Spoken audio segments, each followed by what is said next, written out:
And we're back. What is up? Welcome to the Culture and Cannabis podcast. It is episode number 25. Good number. It's only one number older than me. I'm 24, so it's a quarter of 100. Quarter of 100. We're gonna get to 100, and I can't wait and remember about episode number 25. But listen, we got a great podcast for you today. We have someone who is near and dear to my heart, from Reno. Shout out to Reno. It's Seth Dines. Seth, what's up, man? How we doing? What's happening? Good to see you guys. Thank you so much for coming on the podcast. So, Seth, listen, I see that you have something in front of you that's also near and dear to my heart. It's called a Puffco. Puffco Peak. Puffco Peak. Yeah, because they have multiple products. That is also a Puffco. You made a design recently. Yeah. Which was like, if anyone's seen the banana design with the tape on it, Seth did one with his Puffco and did a piece of tape on it, which I thought was super sick. Wait, what are you talking about here? A banana? Have you not seen that? Yeah, I'm in Miami, Art Basel. Okay. Right, and some. Wait, is it basil or basil? I think it's Basil. Basil. Okay. I say Basil. I never feel cool enough to like Basil. ask, but I think there might be like an accent or something on it. But Art Basel. Yes. Okay. Yeah. So and then it was like it went for $1 million. Yeah, with the banana. Exactly. Okay. So Seth designed a Puffco with like it taped to a wall. Right. And it looks super dope. And I recolored it to be like a banana. Okay. Yeah. I love bananas. Like I always do like a banana design on something. Like I did a banana sticker once, and I just had like random banana stuff. So it was like, all right, like a banana, Puffco banana. It was cool. I just liked it. Yeah. Just for fun. You know, just cause. So you're a cannabis creative. I am a cannabis creative. Is that fair to say? Or? That's fair to say. Yeah. Nice. Okay. Yes. Cool. Yeah. So like, for people that don't understand what a creative is, you want to dive in on like what your day-to-day looks like, what it means to be a creative? Yeah, I mean, a creative, it's more about problem solving. It's like figuring out what the issue is, what the needs are to solve that issue, and then present it in a visual way. Like that's how I do a lot of stuff, is visually, right? Mm-hmm. So when it comes to like cannabis creative, it comes to, depending on what you're doing, it could be social, but I do a lot more packaging design. That's kind of nice. that's more where that's my wheelhouse. Nice. So like dialing in package stuff. It's like you guys just went through that with this wonderful little design. Yes. Of what's going to go on it. What's the artwork going to look like? Who are we marketing this to? How big should it be? That sort of stuff. So it's like it's just asking questions and then going somewhere creative, finding inspiration, and just making it happen. I love that. And I mean, I want to dive into this word, the creative word, right? I think I'm happy that you brought this up, because I want to dive into it too, because I feel like a lot of people don't understand what it means to be a creative, right? They think of the word creative like, that means you're good at making up ideas, right? But that's not the case when it comes to being a creative. Yeah, I mean, it's kind of a hot term or whatever, and it's almost kind of a hip term. But for me, and I don't think there's really one definition for being a creative, right?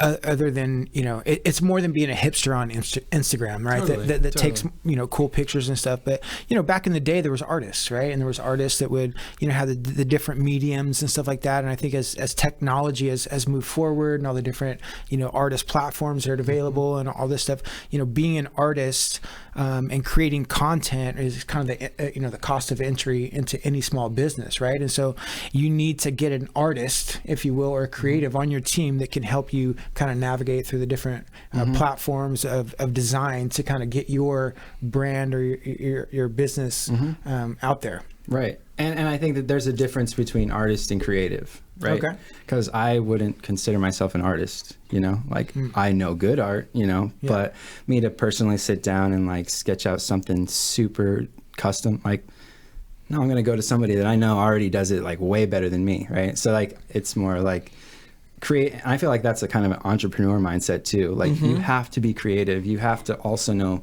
at least one or two other creative people to kind of get some stuff together, like investor decks, get a website together, right? Like start an Instagram. Like you have to be creative. You got to come up with designs on some level, even if they're pulled from somewhere else, right? Like of course, coming with like your profile picture, that takes something. Having a logo, like, good or bad, it's still a logo, and you had to figure it out somehow.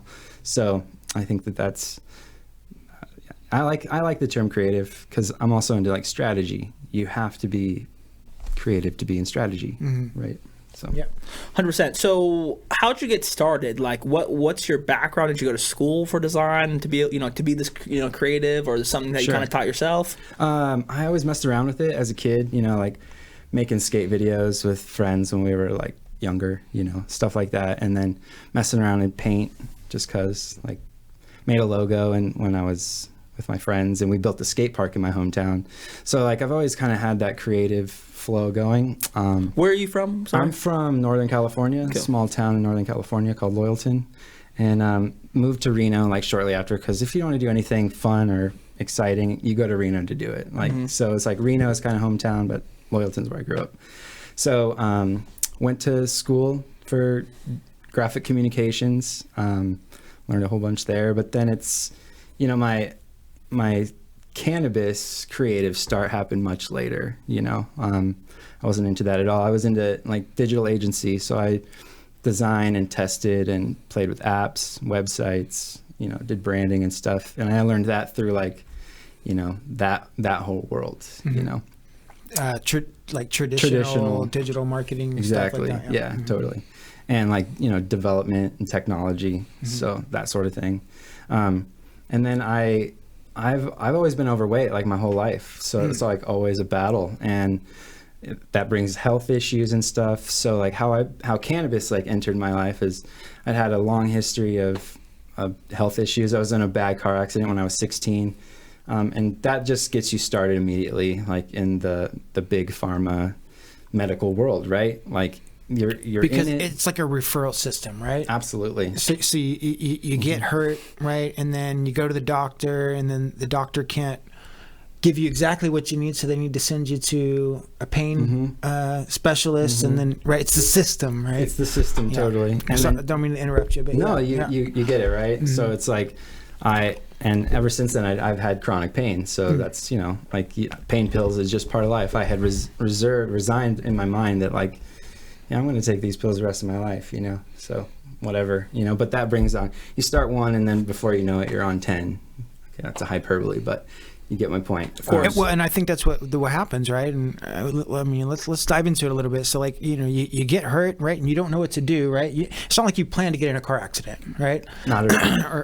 Or, for a lot of people, and, it happens, and then you go to the doctor, and then you get thrown into a solution by the doctors, right? Which is pain pills, right? And then what you don't realize is that you're going to get physically addicted. Right. And then through that physical addictive kind of like scenario, it kind of sets in on you mentally, and you might think, oh, this is my future. Totally. I'm physically addicted to the pain pills. I have chronic pain. So I guess this is my future. Right. What are my options outside of that? That's it. That's crazy. And there is, and probably at the time there wasn't anything else. Right. Or as much as you knew, right? Cannabis wasn't in the mainstream positive culture anyway. It was, my parents called it pot, and I got grounded for it. You know what I mean? Yeah. So like that was definitely not a solution, let alone like an effective pain solution, right? So did you use it for a solution for that? I ended up trying that, yeah. Okay. So I got to just like the end of my rope. I got really sick in 2015. Bunch of life circumstances, and I was just in a bad spot. Without a job, I was super sick, like bedridden sick. I had just gotten out of the hospital. Was going through a divorce, like a lot of stuff, So, and my insurance was lapsing too, and pills are super expensive if you don't have insurance, right? So I was kind of like forced, but it was like, I need to do something different. I want to do something different. What else is there? And so it's like turn of 2016, and all of a sudden dispensaries in Reno are opening, and I'm like, oh, okay, and I'm doing more research, and it's like, cannabis. And I've known from my high school days, like you smoke and you feel better, right? So in your mind and in your body, whatever, but I hadn't utilized that at all since like teenage years. So coming around to it and saying, okay, there's medicinal properties here, but why? So that like, and I have a pharmacy technician background, so I was a pharmacy tech. So I care about science, like we're in an age where cannabis and science are finally going to get together and make some beautiful love.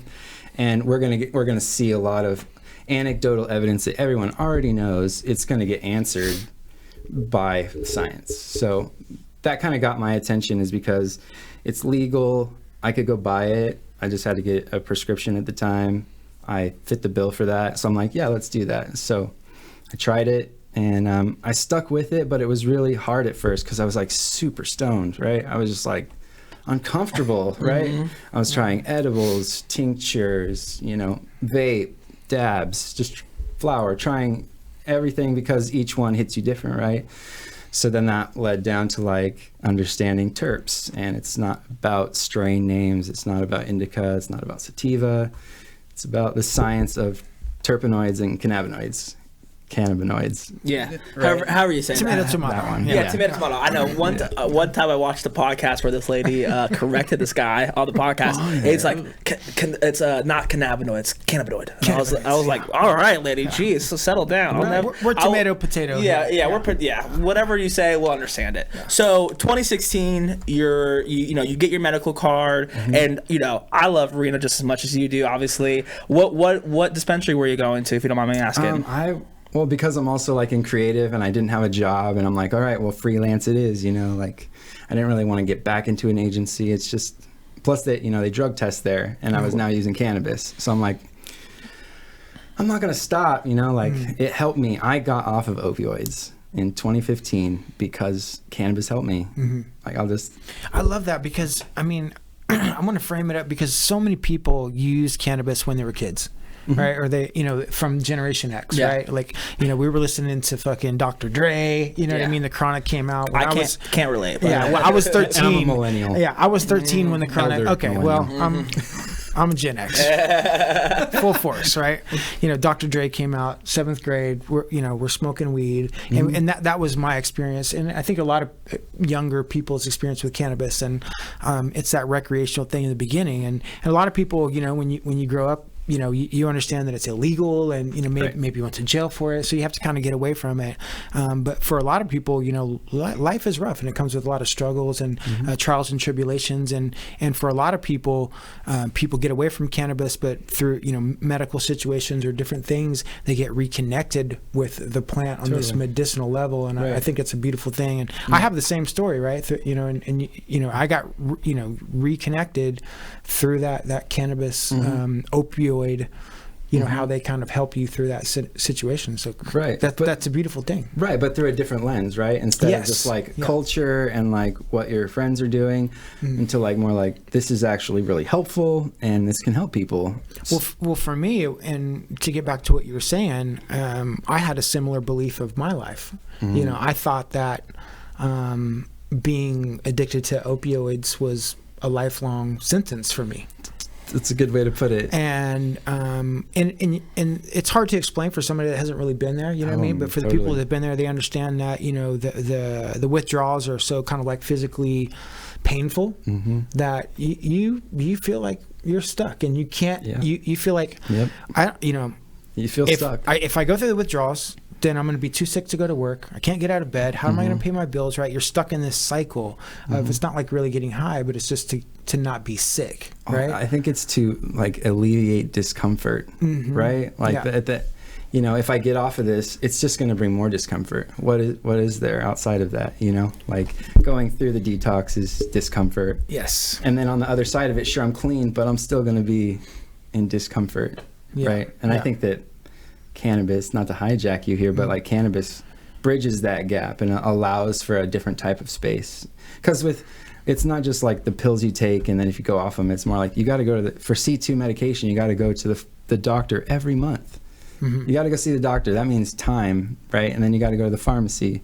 And now it's even more, I don't even know what it's like now, but at the time, you got to go wait. And some pharmacies, depending on where you live, you have to wait 2 days. So it's like psychologically you're counting. Oh man, it just made me all sad inside right now, just like kind of reliving that. Yeah, it's the cycle. But cannabis can aid in a person's journey when they actually decide that there is life after opiates. Yes, it is a decision. Cannabis can aid in that process of getting through those withdrawals. And So Yeah, totally. I just really want to go in there because there's so many people that suffer with it. Yeah. You know, Speaking of cannabis, let's light up that puff. Absolutely. Get the puff go? Absolutely. Yeah. So What color are you? blue. Blue. all day. the way. Okay.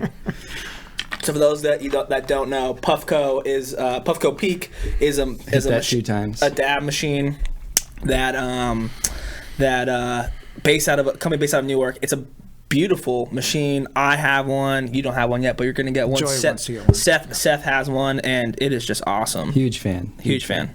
Wait, did this For vibrate? people who don't like the flower. They No, don't I like think you gotta turn it on the double click. Is it blinking? Oh no, it's going. One thing I really like about this is it's so. I have a harder time with some of the cannabis culture because I don't want the stoner vibe at all. You know, Of course. I don't like bongs. You know, I'm not that into the super flowery, flourishy. You know, like for me, it's medical, clinical. Yes, it is fun too, but for me, it's a little bit more straightforward and like you know. Like straight shooter stuff. And to me, this is a little bit more non-intrusive than pulling out like a joint or you know, a bong. I think it like I've taken it over to my parents' house before and like they were just like, you know, and before it was like, no, thank you. But this was much more, they're like, oh, that's neat. It's a little medical device for your dabs. And I don't smoke flower, so like this is like my everyday driver. Like what do you usually smoke? Like obviously you say you don't smoke flower, but what are you smoking? Like what brands? Dab brands. You're good to go on that. I mean, for me, really, it comes down at where I am right now. It's budget, like, and I don't think I'm alone in that. But I think that's like 80% of the market. To be honest with Totally. you, I feel like a lot of people are. Sometimes I think in the cannabis industry, people get kind of put into this place where it's like, I definitely want to use cannabis and I want it to help me, but it's also not cheap. Right. It's definitely not cheap, especially, you know, if you have a family and kids. I'm in a different situation. I'm single, not married, you know, live with my parents. I don't have bills, right? So I can go, you know, spending a stupid amount of money on cannabis where a lot of people can't. Right. And so it's unfortunate, but I think then going back to like a medical program, it's super unfortunate that Nevada's medical program is so terrible compared to other states. Like I've been to Colorado, and my buddy's been in the medical program there since 2014, and Colorado has it down pat. They treat the medical people like VIPs, like ultra celebrities, not like C-list celebrities, like A-list celebrities. And the prices are amazing, and they're the great thing about it is that, so the way Colorado works is if you want to grow a certain amount of plants, it is based off the amount of patients you have. So you get X amount of plants per patient. Well, the more patients you get, the more plants you can grow, which means the more weed you can sell at the end of the day, which I think is super interesting. And I think that, you know, hopefully that in the future, maybe Nevada thinks about doing something like that. Yeah, I mean, me too. I mean, because the patients get left behind. We talk about it all the time. I know. You know, it's sad too. It is sad because of basically everything that we just talked about. And you know, I mean, yesterday I was watching TV, just laying in bed, and saw one of these medication. Happy New Year, by the way. Happy New Year. I didn't even. It's 2020, people. What's up? Yeah. 2020 vision. What's good? Yeah, we're already so into the year. It's like, Yeah. congratulations. Let's just get to work. Yeah, I was in 2020 like 5 months ago. So Yeah, we've been in 2020 planning mode for a minute. Do you want another one? I'm good for right now. I think I'm good. I'll have some after the podcast. Okay. So going back to like, obviously, so 2016, find cannabis. Yes. You dive in. You're doing freelance, and so you're getting better, getting healthier. You're developing your business, and now you have a full-fledged design creative business called Seth Designs. Yeah, totally. And so, what's that all about? I mean, you have any like clients that you're working with that are like super cool that you want to talk about, or anything of that nature? Well, like, what's your day look like? What do you like? You wake up at 8 o'clock, 9 o'clock, you wake up, get your cup of coffee, maybe rip a dab, and then you're on the computer ripping some emails maybe, and then designing all day, or what? No, I have a 9-to-5 gig. You know, like I still do freelance. That's the side part of life, you know. But I have a 9-to-5, you know, that's about like that company, and it has nothing to do with the cannabis space. It's a janitorial supply distributor company. So it's not like sexy products. You just don't talk about toilet paper and nitrile gloves. I mean, but you got to source it. Somebody's got to source it. Exactly. Right? It's never going to go away. It's recession proof. It's for every industry, right? Including the cannabis industry. Yeah. Hit me up if you need to save tons of money on your janitorial supply needs, because that stuff is expensive. Yes, I can imagine. And I think what's so great too, and I think we had Marnie on last week, and she has kind of a similar situation. She works her 9 to 5 and then has her side gig. And I think that so many people in the cannabis industry, unless you're directly like either working at a dispensary or a grow facility, are doing that. And either like me and JC, right? Me and JC also have like marketing clients and accounts that are completely outside the cannabis industry, and just because those are more established companies that could potentially pay more for marketing. Right. And I think it's interesting. Exactly. And so I guess the question I'm going to ask here, because I'm pulling a JC again, is how do you balance that? Like how do you like in your mind go, fuck, so I got to be at 9 to 5, then I got my freelance, but then I got my kids, and then, I have to have some personal time. You maybe, play video games or whatever it is, read, meditate, work out. How do you balance all that? Very carefully, with like a diligent schedule. Getting up before everybody by hours, like I'm up at 5:30, and I have me time, and then I got to get my kid to school like super early, and then I have another chunk of time that's like an hour and a half that I dedicate to like either freelance, personal development, and then it's like, okay, 9 o'clock comes, work through the day. Like I don't even take lunch. Like lunch is for suckers, honestly. And then just work to the end of the day, get off, and like, that's the time where I hang with my family and, put my kid down, at like 6:30. So that gives me and my wife a little bit of time, like 6:30, 7:30, whatever. And it's kind of like, okay, and like that's the start actually of like my freelance day. Like I have a little bit in the morning, but that's kind of like answering emails. If there's like settings like on a website, like I need to like, make it good, just a short little job like in the morning. So it's like, and I'll dedicate like 3 hours, like at the end of the day, 2 to 3 hours on projects, freelance, whatever, creative stuff, and then it starts the same thing the next day, Nice. So. Monday through Sunday? Monday through Saturday. Yeah. Monday through Saturday. Yeah. So you take off on Sunday? One Sunday is offline Papa. Yep. Nice. Good. Yeah. Good. That's awesome. I love it. I mean, JC kind of has a similar schedule. Yeah. You have to be though, right? Yeah. If you want to be successful and do multiple things and be in multiple different pies, you have to delegate your time to those things. Yeah. So you have to be diligent for sure. Yeah. I believe that we're all here to be creative. Absolutely. And to be expressive, and and it takes work, right? You have to kind of grow into that, and develop that muscle, that creative muscle, that that thing that you can develop over time, that where you can create enough value to where you can hopefully eventually step away from the 9 to 5, right? And I started with the 9 to 5 side hustle. I know Tony did. Our guest last week, it was all about the cannabis side hustle, and I believe it's a journey. You got that 9 to 5. Sometimes, when you get out of school or you go to high school, and you just got to go to work for somebody else, right? Because you really don't have that thing that you've developed that gives you enough value to kind of go out in the marketplace and demand the juice, baby. The sauce. You know what I mean? Yeah, the sauce. But it sounds like you're on that journey, and it's beautiful, man. Yeah. And that's, and like my side hustle, that's Seth Designs. It's SethDinesDesigns.com. That's like Seth Dines, SETHDINES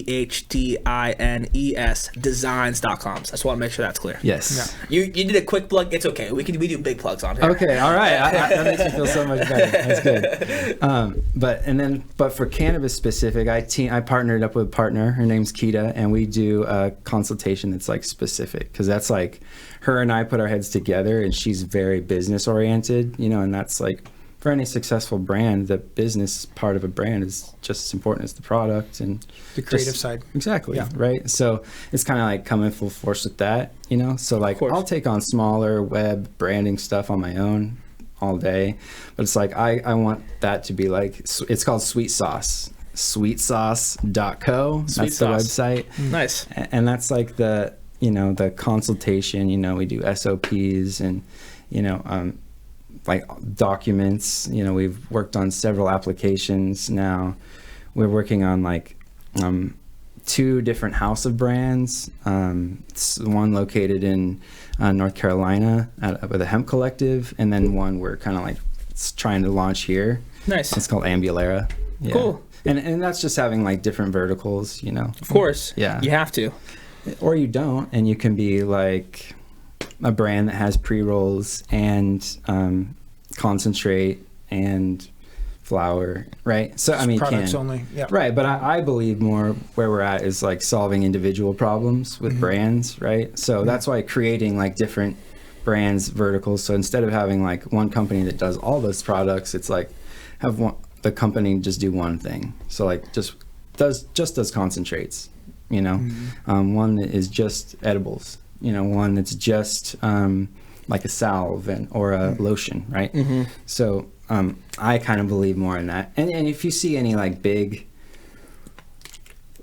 big players right now, that's what they're doing. Like Cresco. Yeah, Cresco Labs. Like they're nailing it. Like they're doing it real big, and they're doing it the right way, in my opinion. Maybe not like in their culture, and I don't know.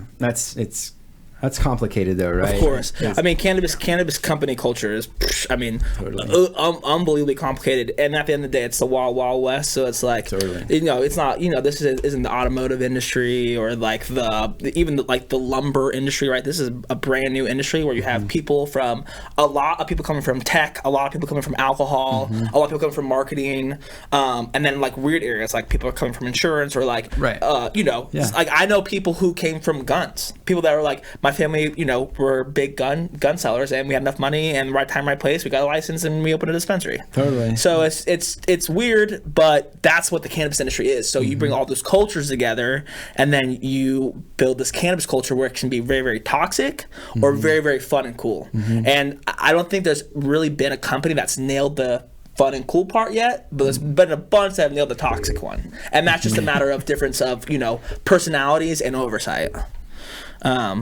But looking forward, right, you have guys like all 3 of us that want to build these awesome companies that understand the cannabis culture. And we want to build companies with culture that are, one, mainstream. Everyone knows what's going on. You know what our ethics are. You know what our morals are. You know what we're trying to do. You know what we're trying to accomplish. We're not going to backstab you, and we're not going to be rude to you. We want to just have good people doing good work. Yeah, don't be a dick, bro. Yeah, exactly. Do not be a dick. Yeah, I made a tweet. Yeah, exactly. I made a tweet almost a year ago to the day that essentially said, you gotta be careful who you surround yourself with. So don't look for any assholes in 2020. Look for all the nice people. That's what it is. Nailed it. Yeah. Nailed it. Yeah. Listen, it was a great episode. Thanks for coming out. You got anything to plug? Yeah, plug yourself, Seth. What's your IG, Facebook? Tell me your website again. All right. Give out your phone number if you want to. Website is SethDinesDesigns.com. My IG handle is Death Signs. It's DETHSINES. Hit me up there. That's just for like fun and goofiness, weird stuff I see. A little bit about my life. I like it. Let's see, Sweet Sauce. That's it's not sweet like the flavor. It's sweet like the business. So SUITESAUCE.co. And I really just want to do here's my real plug. Is I just want to do really good work with good people that want to build something lasting that matters, that's going to help people and take care of them, take care of their workers. It's 2020. Let's just start doing things differently. I'm not all about the money, and I don't think these guys are either. But let's just work together and help each other. So that's my plug. Nice. Drop the mic. Boom. That's it. Episode 25. In the books. In the motherfucking books. What is up, people? Listen, I can't leave without giving a plug for us as well, right? Plug it away. So February 22nd, I think we're having a rapper come in. What's that guy's name? Paul Wall's coming. Paul Wall. My goodness. Let me see your grills, people. Let me see your grills. Paul Wall, February 22nd. Place on 7th? Place on 7th. That's where we're going to start. That's where we're going to start.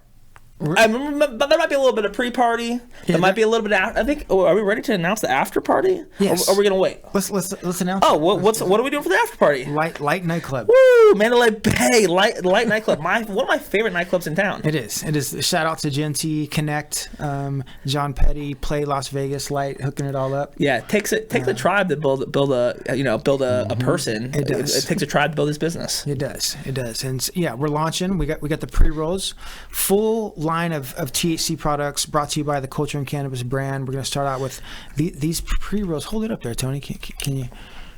I don't know if you can see it, but there it is. It's a 0.7. They're beautiful. 0.75. 0.75. Pre-rolls will be available in all Nevada dispensaries. Probably going to start with one or two here in the beginning. We'll release all those details very soon. Yeah, we're still working on that, but we definitely want to give a quick shout out to our silent partner, Chuck. Not so silent now. People that you probably know Chuck. Chuck did all the design on this, killed it, absolutely crushed it.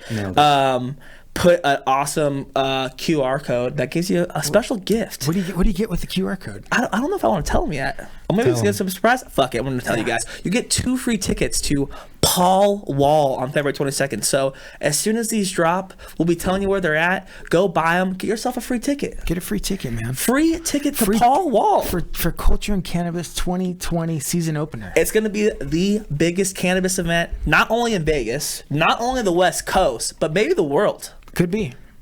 So we want to see you guys there. February 22nd. Tickets go on sale next week. Tomorrow, people. Get your tickets tomorrow. February 22nd. We're doing pre-sale, $10. GA 15, and then at the door $20. So get them quick, get them soon, or go pick up yourself a Culture and Cannabis pre-roll. And get a free ticket. And some swag. And some stickers. What else? And a beautiful experience. And the best experience in Las Vegas, people. Oh, and we're coming to Reno. And we are going to Reno. Oh, we're going to Reno, people. Yes, so come. We're going to be in Reno. It's cannabis for the culture. Cannabis for the culture. It's amazing, and I'm excited. And that's episode 25. Let's get it. Thank you guys so much for listening. We'll check you guys out next Thursday. Peace out. Have a good one. Happy New Year, 2020. Let's build something big. Peace.